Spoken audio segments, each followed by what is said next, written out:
पुरुष गरोदर राहू शकतो का असा प्रश्न जरी ऐकला तरी आपल्याला विचित्र वाटायला लागतं, पण अशीच एक घटना घडली होती 1999 साली नागपूरमध्ये. ते झालं असं की नागपूरच्या जुन्या वस्तीमध्ये राहणारा एक व्यक्ती संजू भगत याचं पोट जन्मापासूनच थोडं वेगळं होतं. तो वयानुसार मोठा होत गेला तसं त्याचं पोट शरीराच्या मानाने विचित्र पद्धतीने मोठं होत गेलं, इतकं की 9 महिन्याच्या गर्भवती महिलेप्रमाणे.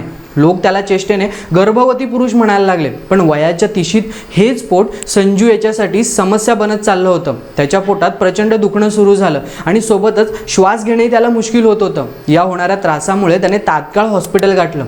सुरुवातीला डॉक्टरांना हा प्रकार ट्यूमरचा असल्याचं वाटलं, पण ऑपरेशनच्या वेळी पोटात हाडं, केस आणि दात या गोष्टी पाहून डॉक्टरही चकित झाले.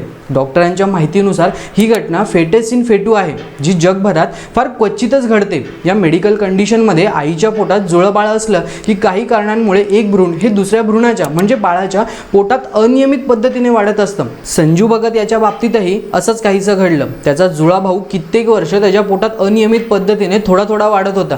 ऑपरेशन नंतर संजू भगत नॉर्मल झाला खरा, पण या घटनेनंतर निसर्ग आणि विज्ञान याबाबत अनेक प्रश्न उपस्थित झाले. मंडळी, तुम्हाला या घटनेबद्दल काय वाटतं कमेंट करून नक्की सांगा आणि अशाच माहितीपूर्ण व्हिडिओसाठी विषय आपला चॅनल सबस्क्राईब करा.